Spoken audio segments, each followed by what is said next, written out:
دوستوں کا حال بھی یہ ہے کہ سچے دوست نہیں، سچے غمگسار نہیں، کوئی رازدار نہیں، کوئی غمگسار نہیں، تو آدمی تنہائی میں بیٹھے ہوئے گھٹتے رہتا ہے۔ انسان کا پھر ایک وقت انسان ٹینشن کا شکار ہے، بیوی کا ٹینشن، بچوں کا ٹینشن، کاروبار کا ٹینشن، طالب علموں کو پڑھائی کا ٹینشن، اتنے سارے ٹینشن میں انسان اپنی زندگی کو گزار رہا ہے۔ میرے پیارے آقا صلی اللہ علیہ وسلم کے پیارے دیوانوں، اب بیوی ایک طرف مطالبہ کرتی ہے، آدمی اس کا مطالبہ پورا نہیں کر پاتا کہ ماں کی طرف سے مطالبہ ہوتا ہے، ابھی ماں کے مطالبے پورے نہیں کر پاتا تو بہنوں کی طرف سے مطالبہ ہوتا ہے، بہنوں کے مطالبے نہیں پورے کر پاتا تو بچوں کی طرف سے مطالبے ہوتے ہیں، بچوں کے مطالبے پورے نہیں کر پاتا کہ رشتہ داریوں کی طرف سے مطالبے ہوتے ہیں۔ ایک طرف تو مطالبات ہے، دوسری طرف کوئی تانا دے رہا ہے، کوئی جھگڑا کر رہا ہے، مندی کا معاملہ ہے، بچیوں کو رشتے نہیں آتے، بیٹا آوارگی کر رہا ہے، بیٹا بے-داروی کا شکار ہو چکا ہے۔ اس طرح کے بہت سارے ٹینشن میں انسان اپنی زندگی کو گزارتا ہے، تو اب اس ٹینشن سے وہ رائے فرار اختیار کرنے کے لیے سوچتا ہے کہ اب کروں تو کیا کروں، اور وقت اور حالات تو ایسے آ گئے، اب کوئی غم گسار نظر نہیں آتا، اب کوئی غموں کو ہلکا کرنے والا نظر نہیں آتا۔ انسان اپنے دل کی کہے تو کس سے، اس لیے کہ دل کی بات سننے کے لیے تو دلدار چاہیے۔ یہاں کوئی محفل میں اہل دل ہے ہی نہیں، اگر کسی سے کہیں تو رو رو کر سنتے ہیں، ہنس کر اڑاتے ہیں، لوگ مذاق بناتے ہیں۔ دوستوں کا حال بھی یہ ہے کہ سچے دوست نہیں، سچے غمگسار نہیں، کوئی رازدار نہیں، کوئی غمگسار نہیں، تو آدمی تنہائی میں بیٹھے ہوئے گھٹتے رہتا ہے۔ انسان کا پھر ایک وقت آتا ہے کہ وہ گھٹتے گھٹتے اپنی موت کا فیصلہ کر لیتا ہے۔ لیکن آئیے، اب اگر انسان ٹینشن کی وجہ سے خودکشی کر رہا ہے تو میں آپ کو یہ بتاؤں، لوگوں خوشیوں میں مسکرانا تو سب کو آتا ہے، ٹینشن میں مسکرانے کا حوصلہ مصطفیٰ جان رحمت نے عطا فرمایا۔ اللہ کے حبیب صلی اللہ علیہ وسلم نے عطا فرمایا ہے، پوری کائنات کے اندر جناب آدم سے لے کر عیسیٰ تک، حضرت عیسیٰ سے لے کر آج تک، اور آج سے لے کے قیامت تک دنیا کے اندر جتنے انسان پیدا ہو چکے، پیدا ہو رہے ہیں یا پیدا ہوتے رہیں گے، ان سب میں سب سے زیادہ اگر ٹینشن والی کسی کی زندگی ہے تو میرے اور آپ کی آقا مصطفیٰ جان رحمت صلی اللہ علیہ وسلم کی زندگی ہے۔ آپ دیکھیں اللہ کے رسول صلی اللہ علیہ وسلم بظاہر کتنے غموں میں زندگی گزارتے ہیں، ابھی پیدا بھی نہیں ہوئے، شکم مادر میں 4 مہینے کے ہیں تو والد بزرگوار کا سایہ سر سے اٹھ جاتا ہے۔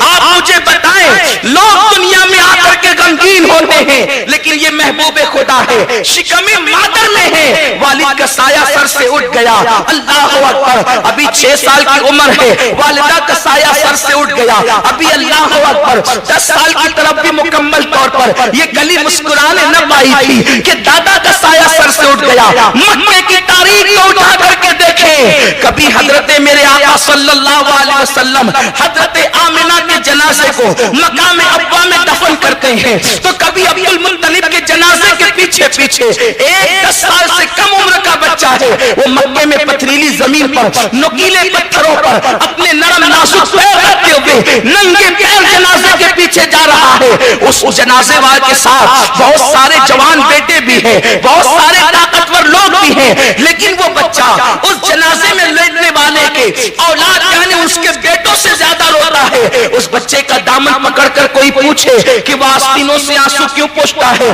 بلکہ کبھی تو یوں ہوتا ہے آستین تر ہو جاتی ہے اور آنسو بہتے رہتے ہیں۔ وہ معصوم بچہ جس کی معصومیت پر قرآن بہشت کا حسن قربان ہے، وہ معصوم بچہ جس کی معصومیت پر نبیوں کی معصومیت قربان ہے۔ اللہ اکبر، کوئی اس سے پوچھے تو صحیح اس جنازے والے سے تیرا تعلق کیا ہے کہ جنازے والے کے بیٹے اتنا نہیں روتے جتنا تو روتا ہے، تو وہ بچہ بڑی معصومیت سے کہتے ہیں یہ میرا دادا ہے، اس کا نام عبد المطلب ہے اور میرا نام محمد ہے۔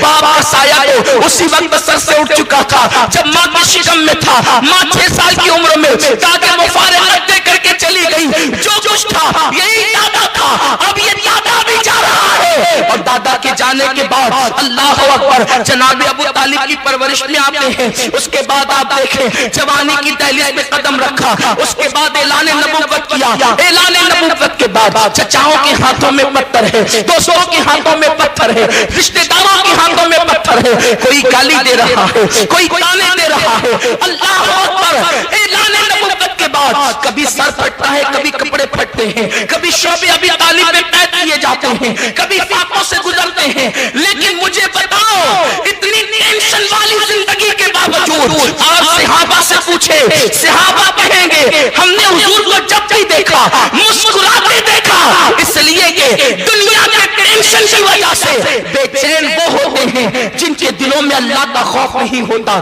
جن کے دلوں میں اللہ کی خشیت نہیں ہوتی. اگر اللہ کا خوف دل میں پیدا ہو جائے تو انسان ٹینشن میں بھی مسکراتا ہے. سیکھو مسکرانا, ٹینشن میں مسکرانا سیکھو. میرے پیارے آقا علیہ السلام کے پیارے دیوانوں, راہ فرار کرنا یہ مسلمان کا کام نہیں ہے, حالات سے مقابلہ کرنا یہ مسلمانوں کا کام. اپنے اندر حوصلہ پیدا کرو, بالخصوص میرے جوانوں. اللہ تبارک و تعالیٰ نے یہ جان بڑی قیمتی دی ہے, یہ جان بڑی نعمت ہے اللہ کی. یہ جان وہ ہے, اللہ نے ایک مومن کی جان کو کعبے سے بلند کیا ہے. یہ جان معمولی نہیں ہے.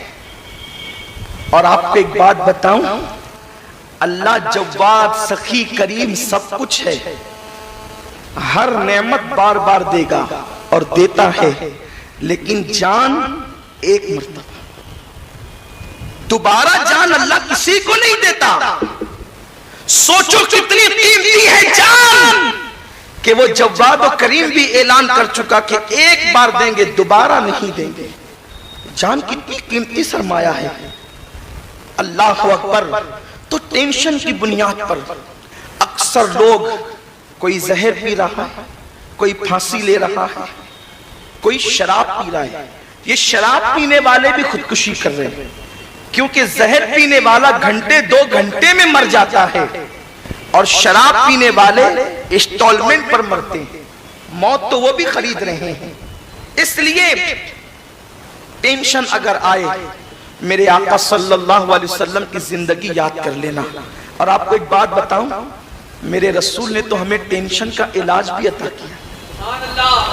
سرکار فرماتے ہیں جب ٹینشن تم کو آ جائے تو وضو کرو, 2 رکعت نماز پڑھو اور تھوڑی دیر اللہ کا ذکر کرتے مسجد میں بیٹھ جاؤ. اللہ تمہارے دل پر سکینہ نازل فرمائے. مسلمانوں, مرے وہ جو پتھر کے پجاری ہیں, مرے وہ جن کے پاس اللہ رب العزت جیسا خدا نہ ہو. ہم کیوں مرے؟ ہم مرنے نہیں آئے ہیں, ہم تو لوگوں کو جینے اور زندگی دینے آئے ہیں, زندگی کا سلیقہ دینے آئے ہیں. اس لیے خبردار, ہر ٹینشن میں مسکراؤ. مطالبات اگر بڑھتے ہیں, اپنے گھروں میں دینی ماحول پیدا کرو. دیکھو گھر میں دینی ماحول کی برکت سے ٹینشن کا خاتمہ ہوتا ہے. اور یہ ٹینشن کہاں نہیں ہے, ہر جگہ ٹینشن ہے. آپ ڈاکٹر سے پوچھے ٹینشن میں ہے, وکیل سے پوچھے ٹینشن میں ہے, وزیر اعظم سے پوچھے ٹینشن میں ہے. سب کو ٹینشن ہے. ٹینشن کس کے پاس نہیں ہے؟ جو اس کا ہو گیا, جو اس کا ہو گیا وہ ٹینشن فری ہو گیا. اس لیے کہ جو اللہ کا ہو جاتا ہے نہیں دیکھتے.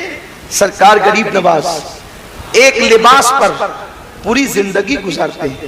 آپ اجمیر شریف جائیے, آپ کو غریب نواز کی مسجد تو نظر آئے گی, لیکن اجمیر شریف میں آپ کو غریب نواز کا محل نظر نہیں آئے گا. کیا بات ہے, جس کا خود کا مکان بھی نہیں تھا وہ اتنا پرسکون کیوں تھا؟ جس کا خود کا مکان نہیں تھا وہ اتنا پرسکون کیوں تھا؟ جس کے پاس دولت نہیں تھی وہ اتنا پرسکون کیوں تھا؟ جس کے پاس ایک لباس کے علاوہ دوسرا لباس نہیں تھا وہ پرسکون کیوں تھا؟ بس دیکھو, دل اپنے پاس رکھو گے تو ٹینشن میں رہو گے, اور دل دلدار کو دے دو گے تو پھر جب دل سنبھالنے والا خود ہی دل سنبھالے گا تو ٹینشن کیسے ہوگا؟ اس لیے دل اس کو دے دو جو دل کا مطالبہ کر رہا ہے, جو دل کا مالک ہے. اور ابھی بتاؤں گا دل دینا کسے ہے. اس لیے کہ قیمتی سرمایہ ہے. تو یاد رکھو ٹینشن کے خاتمے کے لیے اللہ کے ذکر کو لازم پکڑو, 5 وقتہ نماز کو لازم پکڑو, باوضو رہنے کی عادت ڈالو, اٹھتے بیٹھتے چلتے وضو باوضو رہو. اس لیے کہ اللہ کے رسول صلی اللہ علیہ وسلم فرماتے ہیں جو لوگ باوضو رہتے ہیں گویا کہ وہ اللہ کے قلعے